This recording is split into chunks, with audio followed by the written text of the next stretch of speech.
Good morning, everybody. It is Coach Erica here from Driven Fitness, your friendly and fabulous personal trainer and online health and wellness expert. Happy Thursday. Hope you are having a really fantastic week. In today's call, I wanted to talk about today's video, I should say. I wanted to talk about 4 times or instances when you should not listen to your personal trainer.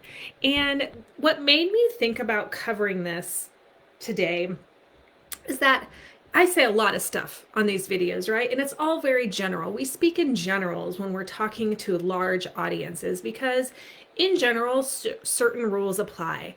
But inevitably then, I get people who come up to me and say, well, I can't do what you're saying because, and then they give me some very valid reason. And they're really upset or frustrated because they feel like they should be doing what I say, but they can't for some reason or another.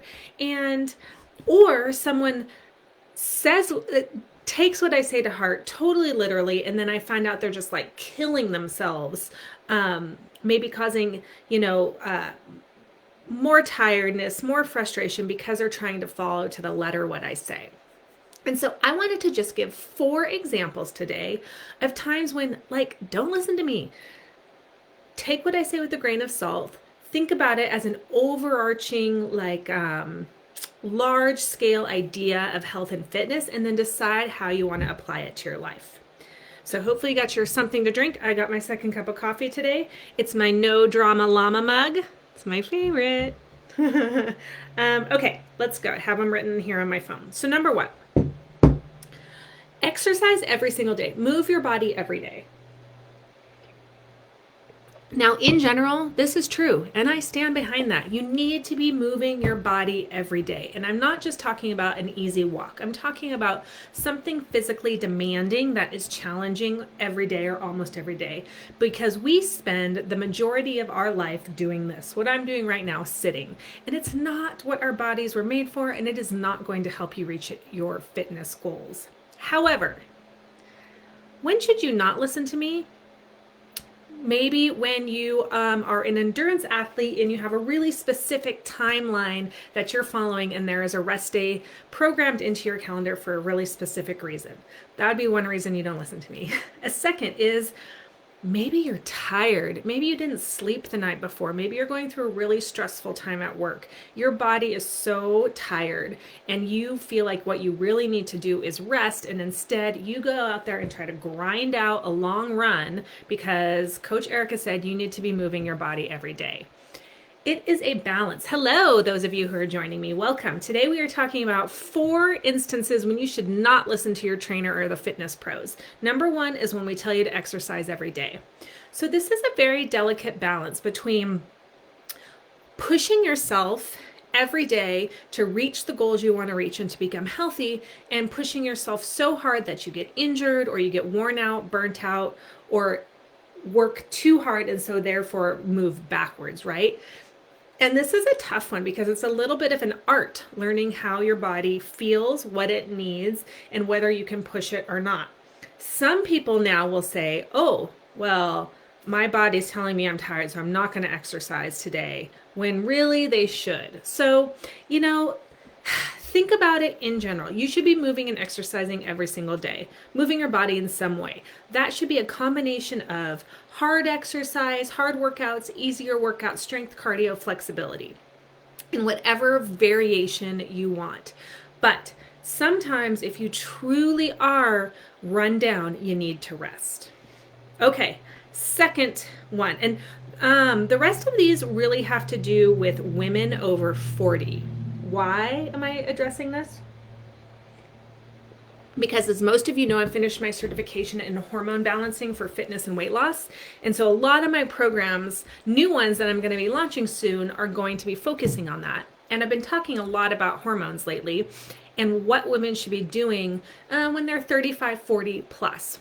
And I just know some of those people out there are going to take what I say and get very frustrated because they either can't do what I want, I'm telling them to do, or it's causing more problems. So number 1 is that you should always be lifting heavy. Yes, women over 40, you should be lifting heavy. Why? Lifting heavy, number 1, helps preserve your bone density. 2, it helps build muscle, which helps create that muscle tone that we want and keeps you strong and fit. Number 3, that heavy lifting or powerful movements help balance your hormones. However, when are there times when you should not be listening to me or this isn't possible? Maybe you have arthritis. Maybe you're in your 60s, 70s, and lifting heavy causes your arthritis to flare up. Well, you shouldn't be doing that. You need to talk to us about other ways that you can get that resistance training without putting yourself into pain. Maybe you have an injury. Maybe you have a bad knee, and I'm telling you, you need to be squatting heavy, but that's causing issues with your knee injury. So there are times within your own body and your own abilities that it just doesn't make sense to lift heavy, and that's when you need to talk to your fitness professional about adjusting. All right, number 3, you should only be doing short bouts of high intensity interval training. Yes, this is another one, particularly for women over 40. In general, HIIT training, high intensity intervals, research has shown many times that it burns more calories than sort of that long steady state cardio. And then also that calorie burn, that increase in calorie burn lasts longer with HIIT training. And for women over 40 going through perimenopause, menopause, and postmenopause, that HIIT training is, again, really good for helping to balance hormones. However, what if you just really love your long bicycle rides on the weekend? Or like one of the times when you get to finally be by yourself in a quiet space is your long runs or your long hikes. And I'm telling you that's not good. You should most certainly continue to do those things, because the other thing about long-term health and fitness, an active lifestyle, and yes, balancing your hormones is doing things that you enjoy. So you don't want to throw out everything that you're enjoying just because I'm telling you the best way to do it is through high intensity intervals and short bouts of 30 minutes or less, right? Incorporating exercises that you enjoy boosts all those feel-good hormones, and that also will help you reach your weight loss goals and, more importantly, help you be active for the rest of your life. So if you like those long runs and those long periods on the treadmill and all that stuff, then do it. But just make sure that you're doing it smartly and adding in the other more effective ways of exercise so that you have a really good, well-rounded base. That was number 3. Now, the 4th one is you should be exercising in the AM for best hormone balance for menopause. So this is true that exercise creates cortisol. Cortisol is an energy hormone. It's also our stress hormone. If you are someone who is having trouble sleeping, and this could be gentlemen as well, it doesn't really matter your age. If you are having trouble sleeping, take a look at when you exercise. If you're exercising in the late evening, cortisol is produced or released when you exercise. That gives you energy. So we suggest that you exercise early in the morning so that cortisol is boosted, and then it can start to lower throughout the day, and it's not causing problems with sleep. However, what if you work and you can't make it to an early morning workout, or like you really, again, enjoy those evening workouts because it helps you reduce your stress or release steam from your workday? Then by all means do it. Just be aware of the fact that cortisol is released and it might create some issues with energy and being able to sleep. If you don't have any trouble sleeping, then don't worry about it. Keep doing what you're doing, right? And I would rather have you get the fitness in than not get it in just because you can't get it in early in the morning. So again, number 4 instance, when maybe you listen to me and go, that doesn't work for me, all right? So I just wanted to give 4 examples of when maybe what we say won't work for you, and that's okay. The most important thing is that you're moving your body. Number 2, moving your body in ways that you enjoy. And then the third thing is, if you need help, if you're not sure what to do, if you're not sure how to modify for your own individual life, then contact us.